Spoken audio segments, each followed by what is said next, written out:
Okay, so welcome back to Canuck Down Under, and this is going to be the first in a series of videos that I want to make called Sovereignty. And I'm doing this primarily for the benefit of the Canadian viewers at Gab, but also for the Americans that possibly have forgotten some things or maybe never knew a few things. And the whole thing is, I got sort of stuck into this over the last 2 or 3 years. It became apparent to me that growing up in Canada, I'd been effectively denied a lot of good education as to the history of Canada and what I would say are the complete Machiavellian skullduggery of the British Empire, which really should hopefully get the ears pricked up for the community at Gab, because this is really the crux of the matter to this day.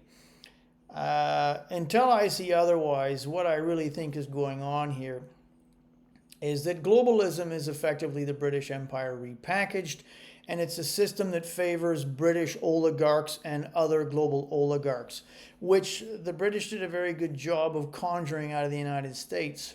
And that, of course, came at the expense of the vision of the United States, brilliant and sublime as it was in the late 1780s, and effectively the death of the American model in the last 50 years, given changing trade policies and things like that. If I'm correct, and if others correct, that's effectively what Trump is trying to reverse. He's not going to be perfect, but if he can get this kind of thing turned around, this is huge, particularly for the United States. And it's why the British-controlled oligarch media is desperate to just smear him out at any turn, because they don't want people to clue into what's going on here, which is hopefully a revival of the great American model that produced that prosperity. Far too many people have forgotten what was achieved with the birth of the United States, effectively the chance to build that kind of prosperity system as opposed to the British oligarchy system. Now, the people in Canada have just had an election, and wow, what a crazy show. It didn't surprise me in a way, and I have to say I was pretty saddened to see how easily it was that Donald Trump could manipulate so many people into voting for Marxist carnage. But that's to say that a lot of Canadian people really fundamentally, I think, are lost in time.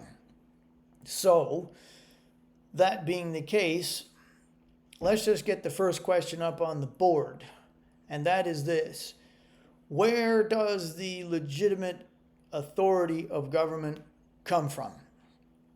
Now, if you're watching this video and you want to go chuck an answer in down below, please do so.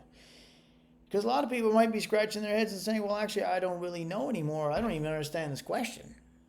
You know, this is the problem that we're in here. Some don't know and some have forgotten. Maybe they never knew. I don't know. It's my view that the education system was changed in order to kind of dumb people down and take them away from this knowledge, because this is really where the power of the people come from. And that's because the answer to this question is that word sovereignty, hence the name of this video series. So, let's just start with something really simple.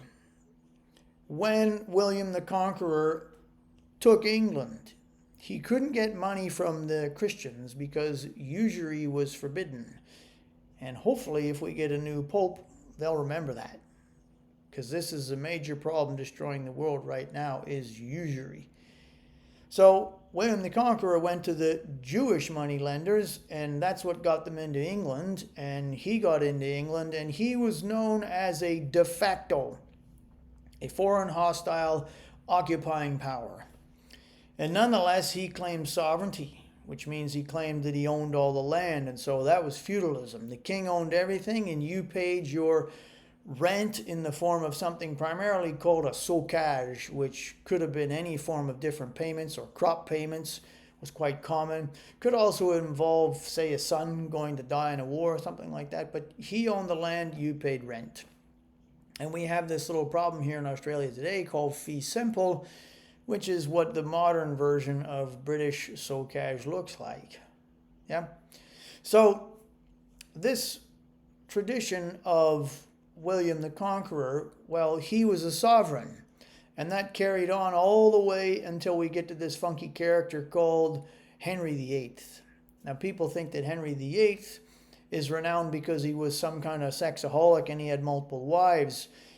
Miles Mathis has posited that maybe he was gay. I don't know. Maybe that's all just a bunch of nonsense. But Henry's 8 wives aren't really the reason that we want to know about Henry. Why we want to know about Henry is because he was the last sovereign, meaning he was the last to be born and go to the throne as a sovereign. He broke England away from Rome, and then he died as a sovereign, meaning he owned all the land.